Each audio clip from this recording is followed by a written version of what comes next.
Kelsey was folding laundry in the living room when the doorbell rang. Tucker and Dawson were at kindergarten. Brody was at his office downtown. She wasn't expecting anyone. She opened the door and froze. Margaret Mitchell stood on her porch, Brody's mother, the woman who'd tried to kill her, who'd terrorized her children, who was supposed to be on another continent, never to return. But this wasn't the Margaret she remembered. That woman had been polished, powerful, dripping with diamonds and contempt. This woman looked shattered. Her hair was grey, no longer that perfect salon blonde. Her clothes hung loose on a frame that had lost too much weight. Dark circles carved shadows under her eyes. "Please don't close the door," Margaret's voice cracked. "I know I don't deserve even a second of your time, but I'm begging you. Please, just 5 minutes." Every instinct screamed at Kelsey to slam the door, call Brody, call the police. The restraining order was still active. Margaret being here was illegal, but something in the older woman's face stopped her, something broken. "You have 3 minutes," Kelsey said, her hand on her phone, "and I'm timing you. Say what you came to say." Margaret's shoulders sagged with relief. "Thank you. Can I come in?" "No, you can talk from right there." "Fair enough." Margaret swallowed hard. "I came to tell you that Richard is dead. My husband, Brody's father." The words hung in the air. Kelsey felt nothing. No sympathy, no sadness, just cold emptiness. "I'm sorry for your loss. Your 3 minutes are almost up." "He killed himself." Margaret's voice broke completely now. 6 months after we left Dallas, put a gun in his mouth in our hotel room in London. I found him. Kelsey's grip on the door tightened. She didn't want to feel anything for this woman, didn't want to care, but the image forced itself into her mind anyway. "I still don't know why you're here," Kelsey said quietly. "Because losing him made me see what I'd done, what we'd done." Tears streamed down Margaret's face now. "We destroyed everything, our son, your life, those beautiful boys who should have known their grandfather. And for what? Money, status, pride. You tried to murder me." Kelsey's voice stayed flat. "You paid someone to set my apartment on fire while I was sleeping. You put another woman's body in a casket and let your son believe I was dead. You tried to kidnap my children.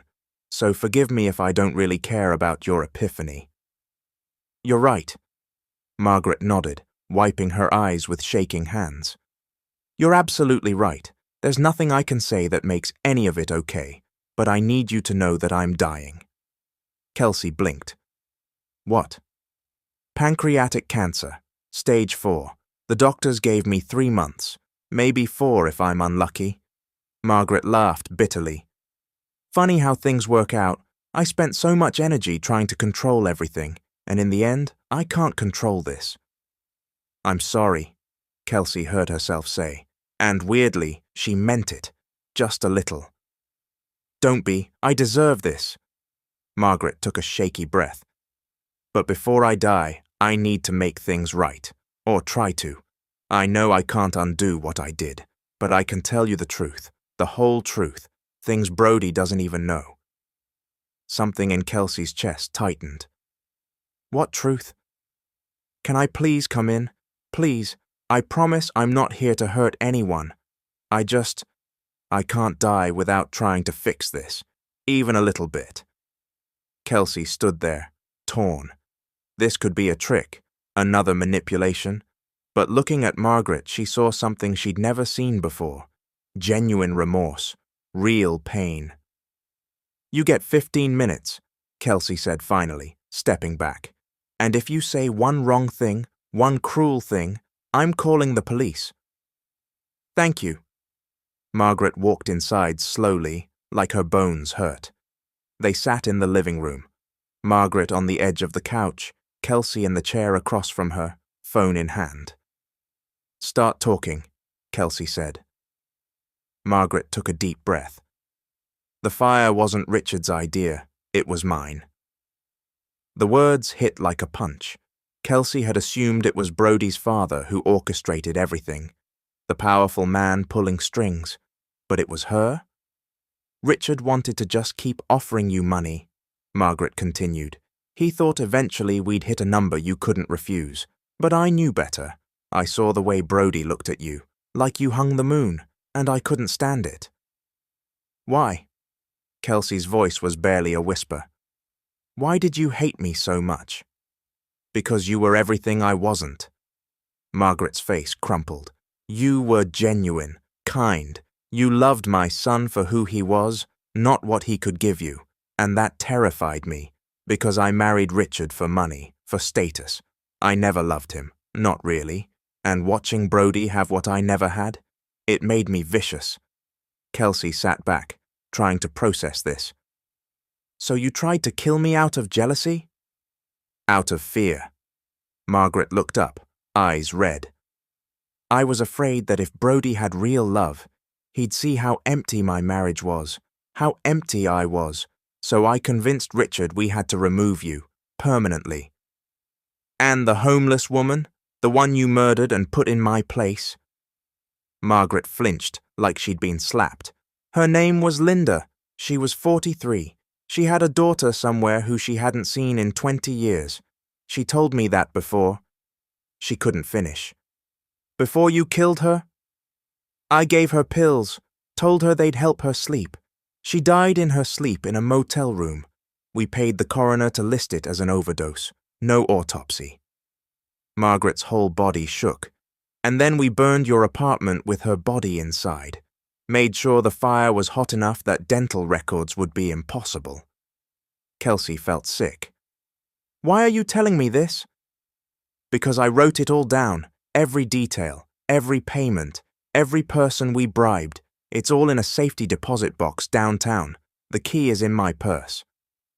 Margaret pulled out a small brass key. If you want to press charges, this is everything you need. I won't fight it.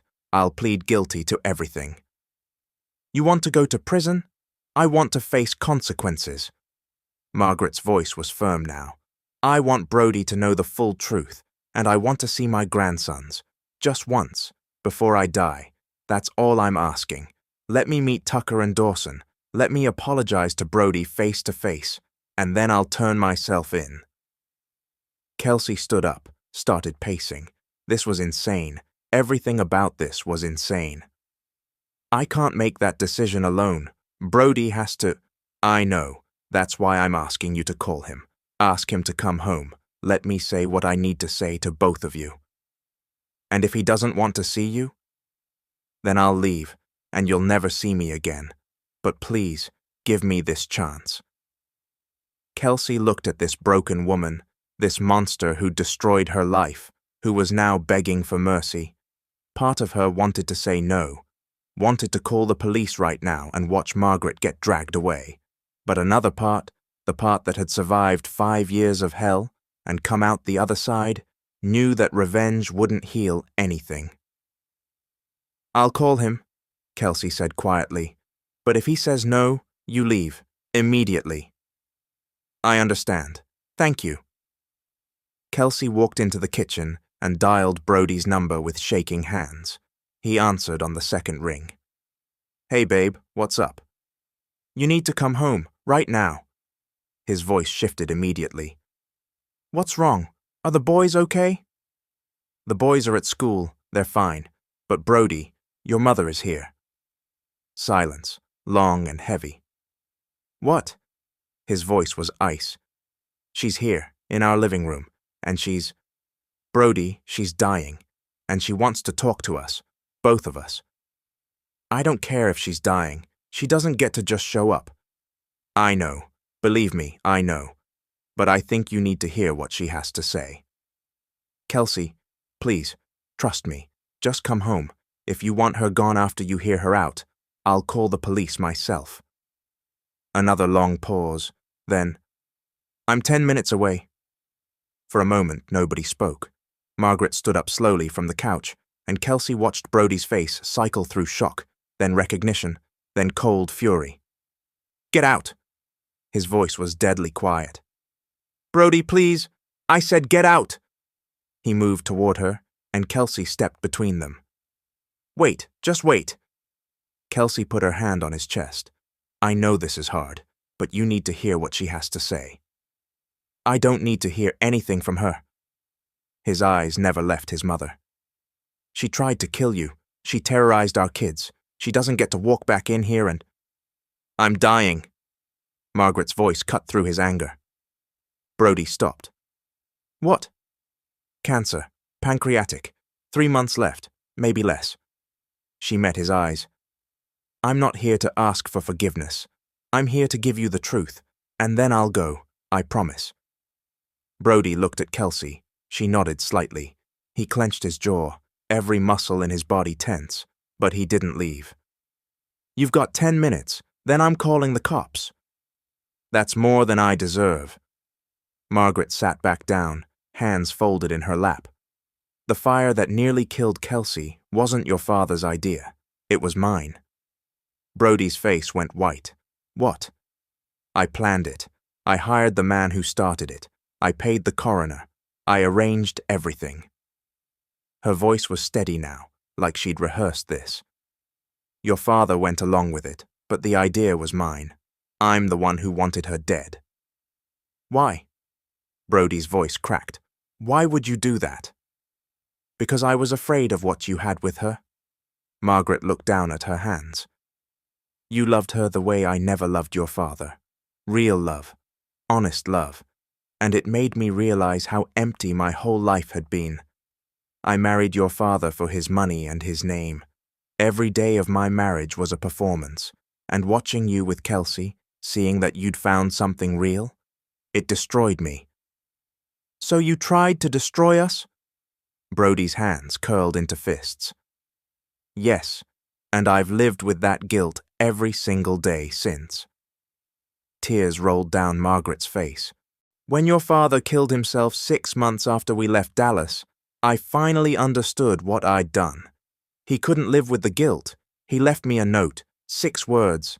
I can't be this person anymore. The room went silent except for Margaret's quiet crying. He put a gun in his mouth, she continued, in our hotel room in London. I was in the shower. I heard the shot and I ran out and he was just gone. Blood everywhere. His eyes were still open. Kelsey felt tears sting her own eyes despite herself. Brody stood frozen, his face unreadable. I held his hand while the police came, Margaret whispered, and all I could think about was Kelsey, how she could have burned to death because of me, how Tucker and Dawson grew up without grandparents because of what we did, and I realized Richard died because he couldn't carry the weight of our sins anymore. Good, Brody said coldly. He deserved worse. He did. So do I. Margaret reached into her purse with shaking hands and pulled out a thick envelope and a small brass key. This key is to a safety deposit box at First National Bank on Elm Street. Inside is a full confession. Every crime we committed. Every person we bribed. Every detail of how we faked Kelsey's death.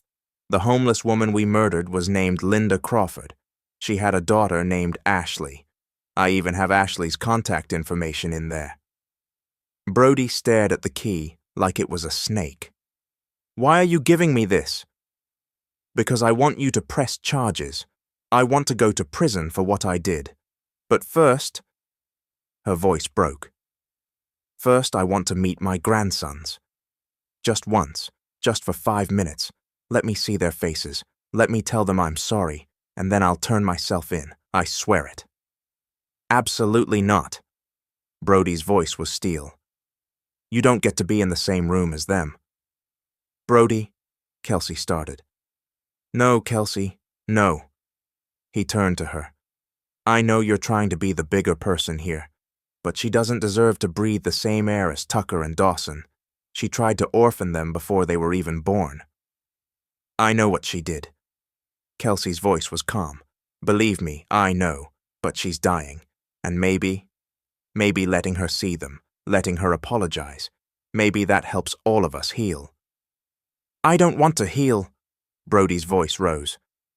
I want her to suffer the way we suffered, the way you suffered. And she is suffering. Kelsey moved closer to him. Look at her, Brody. Really look. She's already dying. She's already lost everything. Her husband is dead. Her son hates her. She's alone and scared and about to face whatever comes after this life, carrying the weight of what she did. Good. The word exploded out of him. That's exactly what she deserves. Maybe. Kelsey took his hand. But what about Tucker and Dawson? What do they deserve? Brody's face twisted in confusion. What are you talking about?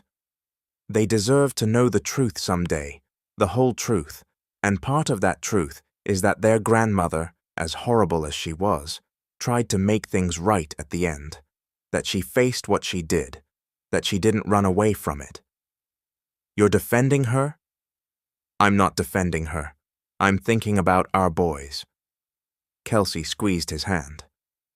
Right now, all they know is that they had grandparents who were monsters. But what if they could know that even monsters can find remorse, that even the worst people can try to do one good thing before they die? Brody pulled his hand away. I can't believe you're saying this. Brody, I spent 5 years hating your parents, 5 years wishing they'd suffer, and they have. Your father is dead, your mother is dying, and I'm still angry, but I'm also tired of carrying all this hate around. Margaret stood up slowly. Kelsey is kinder than I ever was. If you say no, I'll leave right now. I won't fight it. But please, son, please let me do this one right thing. Let me look my grandsons in the eye and tell them I'm sorry. Let me tell them that the worst mistake of my life was trying to take their mother away from them. Brody stood there, trembling with rage and grief, and something else Kelsey couldn't quite name. She'd seen him angry before, but this was different. This was deeper. This was years of pain bubbling to the surface. If I let you do this, he said slowly, if I let you meet them, you turn yourself in immediately after. No delays, no excuses. You take that confession to the police, and you accept whatever punishment they give you. I will, I promise. And you tell them everything, every single detail. No protecting anyone, no leaving anything out. I'll tell them everything. Brody looked at Kelsey. Are you sure about this? She wasn't, not even a little bit, but she nodded anyway. I think it's the right thing to do.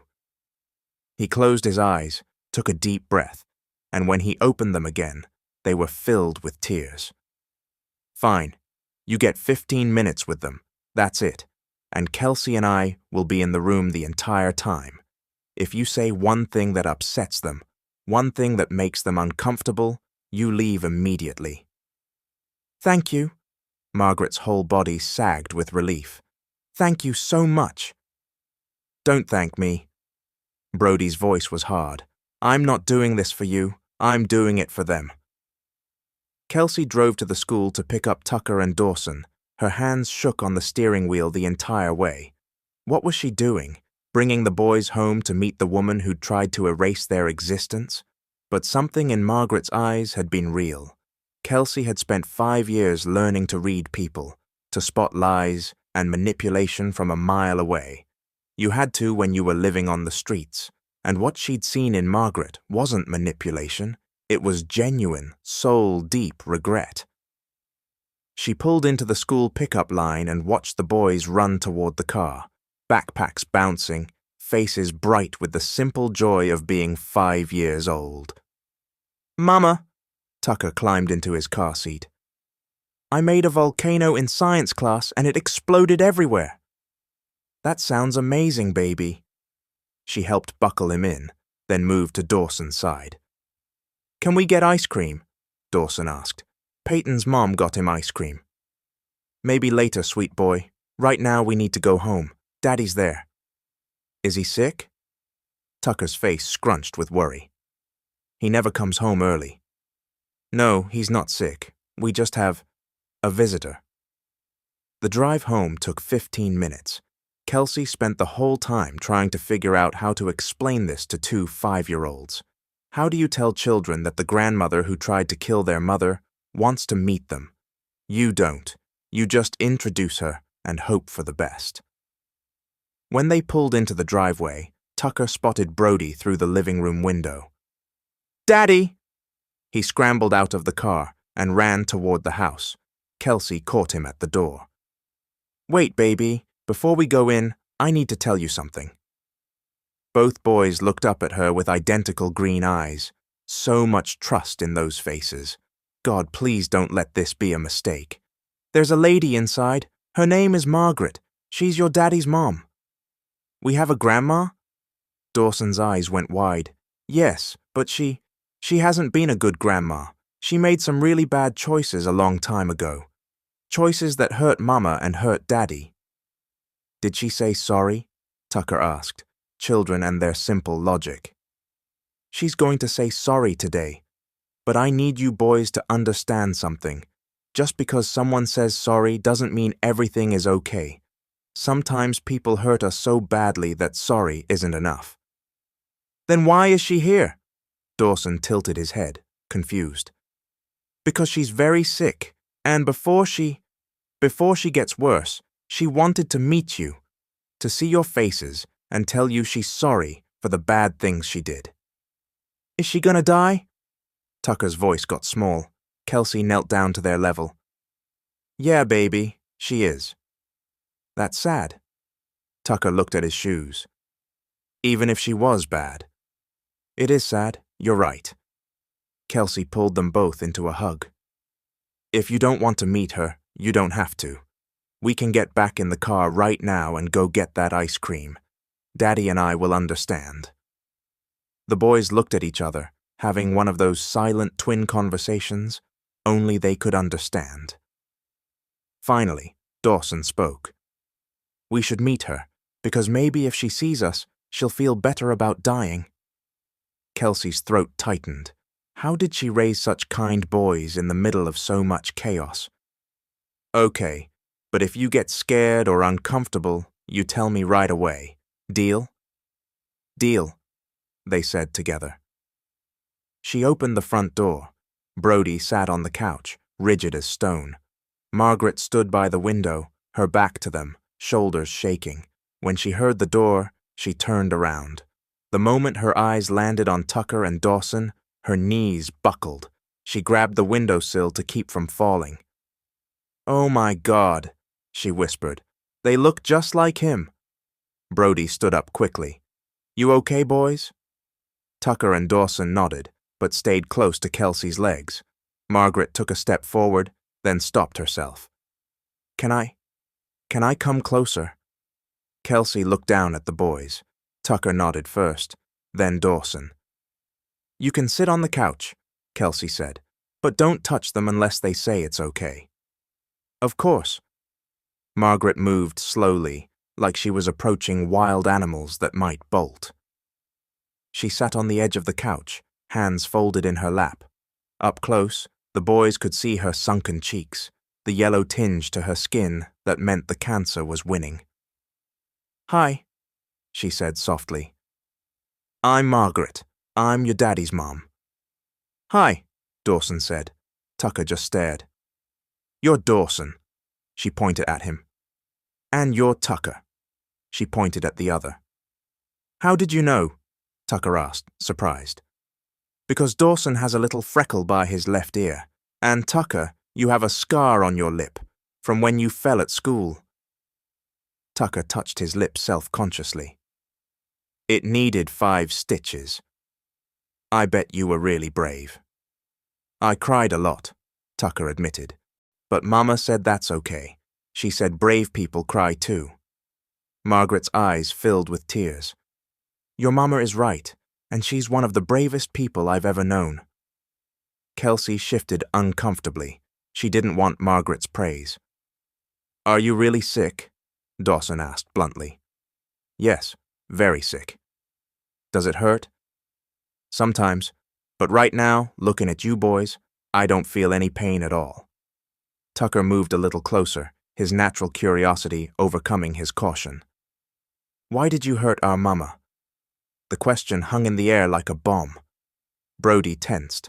Kelsey held her breath, but Margaret didn't flinch.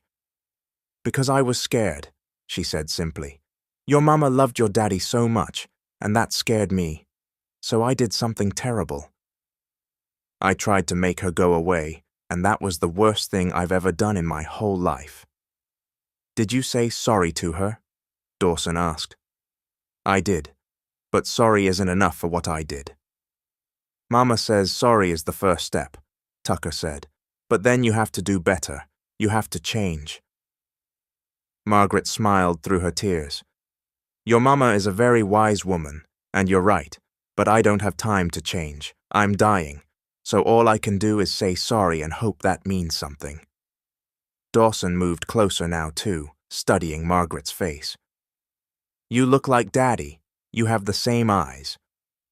"I do. And you boys have those eyes too. That's how I knew you were my grandsons the second I saw you." "We have a grandma on Mama's side," Tucker said. "Grandma Janet. She makes really good cookies." "I'm glad you have her. Every boy needs a grandma who makes good cookies." "Can you make cookies?" Dawson asked. Margaret laughed, but it came out as a sob. "I never learned. I was always too busy with other things that didn't matter. I wish I'd learned to make cookies instead." Tucker looked at Dawson again. Another one of those silent conversations. Then Tucker reached out and patted Margaret's hand. "It's okay. You can have one of Grandma Janet's cookies. I'll save you one." That broke her. Margaret started crying for real now, deep, wrenching sobs that shook her whole body. "I don't deserve your kindness. Either of you. I tried to take your mama away before you were even born. I tried to make it so you never existed, and you're offering me cookies." "That's because we're good people," Dawson said matter-of-factly. "Mama and Daddy taught us to be good, even when other people aren't." Kelsey felt tears streaming down her own face now.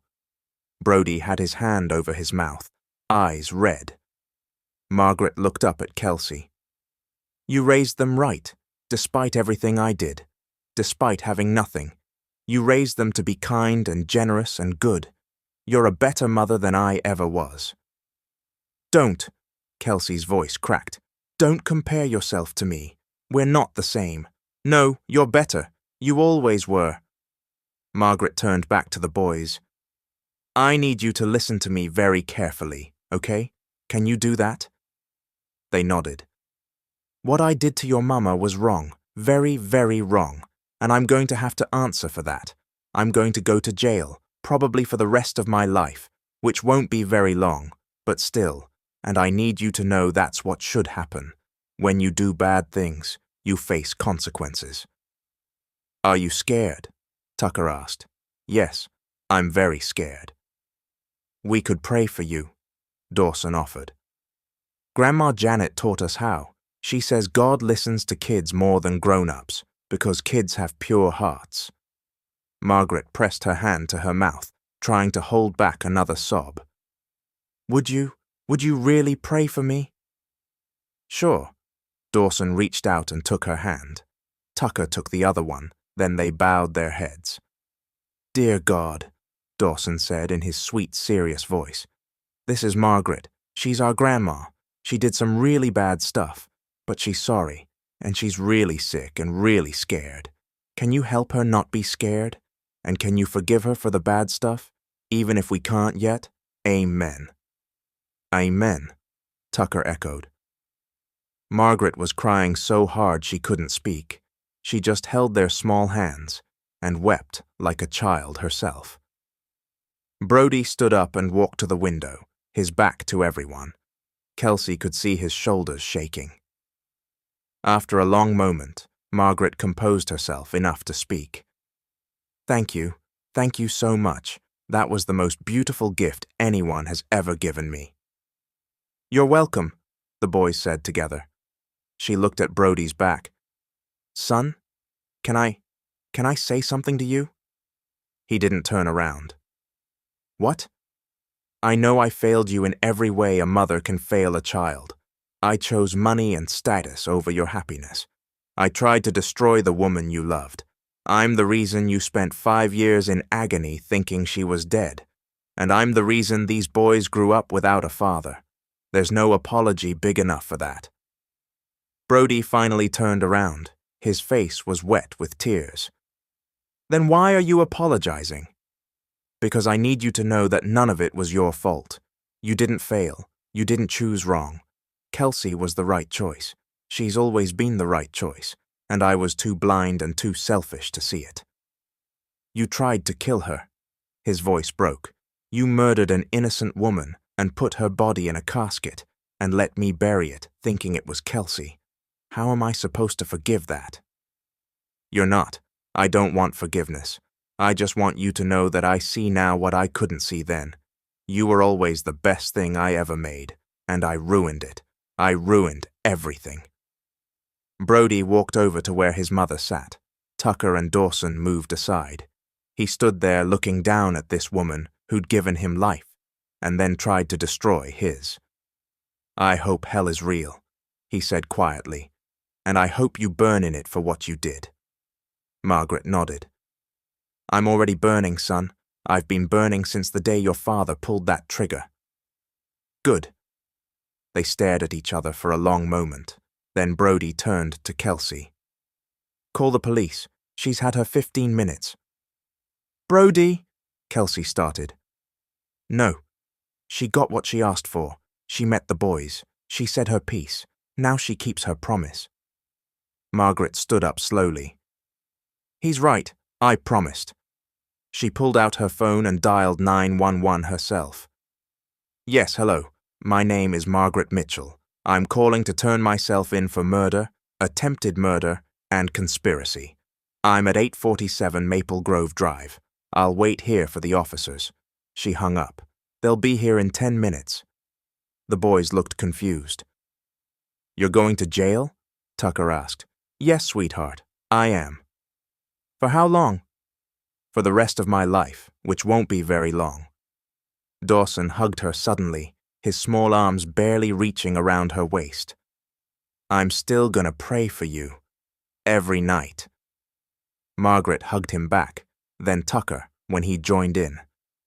"That means more to me than you'll ever know." The sirens came exactly 9 minutes later. 2 patrol cars pulled into the driveway, lights flashing, but no sirens now. Kelsey pulled the boys close as 4 officers approached the door. Brody opened it before they could knock. "She's in here. She called you herself." The lead officer, a woman in her 40s with sharp eyes, stepped inside. Her hand rested on her belt, ready but not threatening. "Margaret Mitchell?" "That's me." Margaret stood up straight, trying to maintain some dignity. "I'm here to confess to multiple felonies, including murder and attempted murder." The officer's eyebrows rose. "Ma'am, you have the right to remain silent. Anything you say—" "I know my rights, and I'm waiving them. I want to confess. Everything. Now." Margaret reached into her purse slowly. "I have a key here. To a safety deposit box at First National Bank.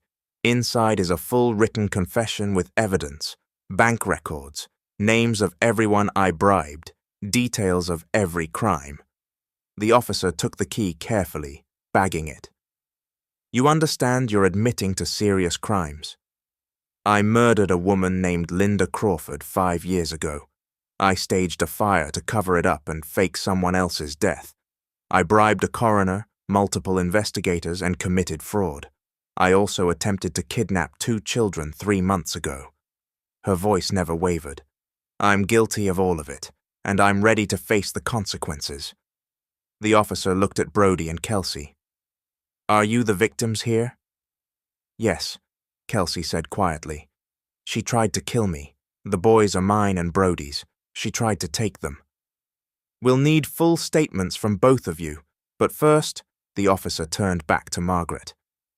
"Margaret Mitchell, you're under arrest for murder, attempted murder, conspiracy, and kidnapping. Turn around and put your hands behind your back." Margaret did as she was told. The handcuffs clicked into place with a terrible finality, but before they led her out, she turned one last time to face the boys. "Tucker, Dawson, I want you to remember something, okay?" They nodded, eyes wide and frightened now. "The worst thing you can do in life is hurt people you're supposed to love. I did that, and I'm paying for it now. But you two, you're good boys, kind boys. Don't ever let the world make you hard. Stay soft, stay kind, even when it's difficult." "Okay," they whispered together. She looked at Kelsey. "Protect them. Keep them away from people like me, like I was." "I will." Then Margaret looked at Brody. For a long moment, mother and son just stared at each other. Years of pain and betrayal and lost love hung between them. "I'm sorry," she said finally, "for all of it, for everything. I don't expect you to forgive me, but I am sorry." Brody's jaw clenched. He didn't respond, didn't nod, didn't acknowledge her words at all. Margaret's face crumpled, but she didn't cry. She'd run out of tears. The officers led her toward the door. She walked with her head up, accepting this fate she'd brought on herself. At the doorway, she paused one last time. "Brody?" He looked up despite himself.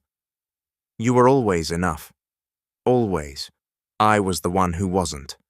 Remember that?" Then she was gone, led out to the patrol car, head ducked as they guided her into the back seat. Neighbors had come out onto their porches, watching. Phones were up, recording. By tonight, this would be all over the news again. The patrol car pulled away. Its lights faded into the distance. For a long moment, nobody moved. Nobody spoke. Then Tucker started crying. Not loud, just quiet tears running down his cheeks. "I feel sad for her." "Me too," Dawson whispered. Kelsey knelt down and pulled them both into her arms. "It's okay to feel sad. She did terrible things, but she was still a person, and she's dying. It's okay to feel sad about that." "Is she going to die in jail?" Tucker asked. "Probably, baby." "That's really sad." "It is." Kelsey kissed the top of his head. "But sometimes people make choices that lead to sad endings. That's why it's so important to make good choices." Brody stood frozen by the window, staring at nothing. Kelsey reached out and touched his arm. "You okay?" "I don't know." His voice was hollow. "I don't know what I feel." "That's okay too." He looked down at her, eyes red and exhausted. "Did I do the right thing, letting her meet them?" "I think so, yeah." "She doesn't deserve peace." "Maybe not, but they deserved to meet her, to see that even people who do terrible things are still human. That's an important lesson." Brody pulled her close, resting his chin on top of her head. The boys wrapped their arms around both their parents' legs, a family holding each other up. "What happens now?" Brody asked. "Now we heal," Kelsey said softly. "We move forward. We teach these boys how to be better than the people who hurt us, and we don't let her sins define our future." "I still hate her." "I know. So do I. But maybe someday we won't. Maybe someday it'll just be nothing. And that'll be enough." They stood there for a long time, wrapped in each other, as the afternoon sun slanted through the windows and painted everything gold. 3 months later, Kelsey was making dinner when Brody came home with an envelope. His face was unreadable. "What is it?"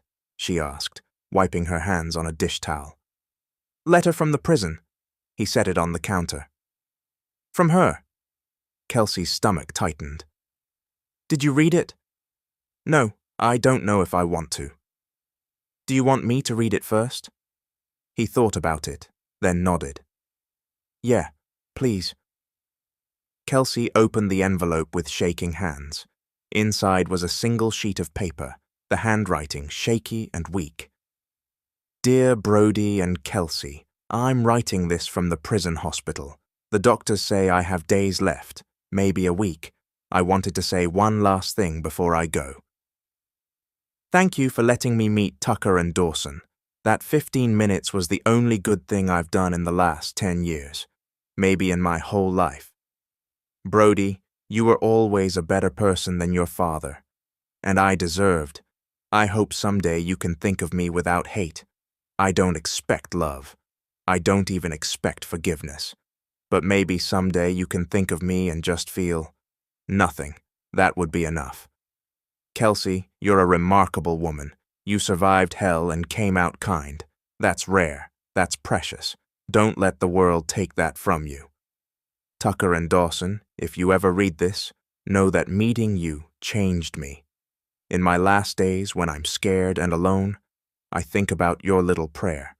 I think about your kindness, and it makes dying less frightening. I don't know if there's anything after this, but if there is, I hope I can face Linda Crawford and apologize. I hope I can tell her that her death wasn't meaningless, that it led to justice eventually, that her daughter Ashley knows the truth now. I'm not asking for forgiveness. I'm just saying goodbye. Margaret Kelsey set the letter down, tears streaming down her face. Brody picked it up and read it himself, his jaw tight. When he finished, he folded it carefully on and put it back in the envelope. She died 2 days ago, he said quietly. The prison called this morning. I didn't tell you because I didn't know how. Kelsey nodded, unable to speak. I don't forgive her, Brody said. I can't. Not yet. Maybe not ever. I know. But I'm glad she got to meet them. I'm glad her last memory was something good. Me too. From the living room, they heard Tucker and Dawson arguing about whose turn it was to pick the TV show. Normal kid stuff, beautiful, mundane, normal kid stuff. Brody pulled Kelsey close. We're going to be okay, aren't we? Yeah, she whispered against his chest. We're going to be okay. And for the first time in 6 years, she actually believed it. The sins of the past didn't disappear. The scars didn't vanish, but they were learning to carry them together, and that made all the difference. The end